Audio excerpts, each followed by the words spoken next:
بسم الله. وأول حاجة أحب أبدأ بيها الصلاة على سيدنا محمد. وما تنسوش تدوسوا لايك وسبسكرايب واشتركوا في القناة، ويلا فعلوا رمز الجرس عشان يوصلكوا كل جديد وعيلتنا تكبر بيكم.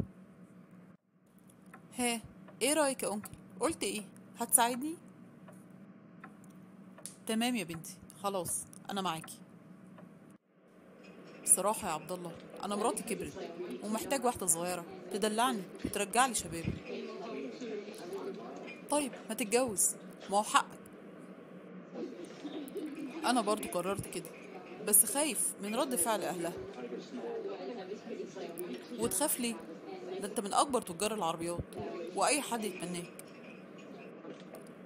المشكله اللي انا عايزه اتجوزها قد بنتي ليلى. طيب وماله؟ امال يعني عايز تتجوز واحده كبيره؟ مالك يا رحاب؟ فرحانه كده ليه؟ ما تفرحيني معاكي. اصل انا جايلي عريس يا ماما، وبصراحه انا موافقه عليه. بجد؟ الف مبروك يا حبيبتي. هو مين ده، زميلك؟ لا يا ماما، مش زميلي. امال مين يعني؟ اخو صاحبتك؟ في سنك يعني ولا ايه؟ لا يا ماما، مش اخو صاحبتي، وكمان مش في سني، اكبر مني. احسن برضو، عشان يبقى ناضج عنك. يلا قوليلي مين بقى. تعرفي زياد يا ماما؟ طبعا، ابن عمك سمير. يا سلام، ده شاب زي الورد، يا زين ما اخترت. يعني عجب يا ماما؟ طبعا، ولسه كمان اما اقول لابوكي ده هيفرح قوي بيه. بس انا مش بتكلم عن زياد يا ماما. امال بتتكلمي عن مين يا بنتي؟ قصدك ايه؟ انا بتكلم عن سمسم يا ماما، سمير يعني، باباه. نعم يا اختي. ايه؟ سمير ده مين كمان؟ انت اتجننتي يا بنت ولا بتستهبلي؟ انت عايزه تتجوزي واحد قد ابوكي؟ وفيها ايه يعني يا ماما؟ الحب ما يعرفش سن، وبعدين هو بيحبني وانا كمان بحبه. اخرسي. ايه اللي انت بتقوليه ده؟ ده ابوكي لو عرف هيموتك. على فكره يا ماما، اللي انت ما تعرفوش ان بابا موافق. سلام عليكم. عاملين ايه؟ بقى انت موافق على اللي سمير صاحبك عايز يعمله؟ ايه ده؟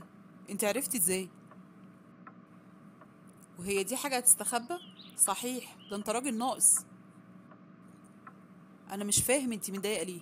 انت مالك؟ ما تسيب الراجل يتجوز ويدلع نفسه. ايه ده؟ انت جرى لعقلك حاجه ولا ايه؟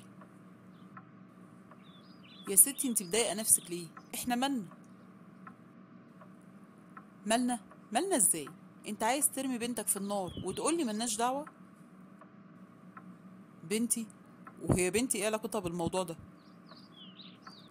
يا سلام، هو انت ما تعرفش ان العروسه اللي سمير عايز يتجوزها دي تبقى بنتك؟ وهي كمان موافقه. ايه؟ رحاب بنتي انا هي العروسه؟ ازاي يعني؟ رحاب، يا رحاب. نعم يا بابا، خير. ايه اللي امك بتقوله ده؟ انت فعلا عايزه تتجوز سمير؟ ايوه يا بابا، انا وسمير بنحب بعض وعايزين نتجوز. اخرسي يا قليله الادب، انا شكلي فعلا معرفتش اربيكي. ليه يا بابا؟ ايه العيب في كده؟ احنا الاتنين بنحب بعض، وبعدين في رجاله كتير بيتجوزوا بنات في سن بناتهم. قلتلك اخرسي وما تتكلميش، وتفضلي بقى خش اوضتك، مش عايزه اشوف وشك.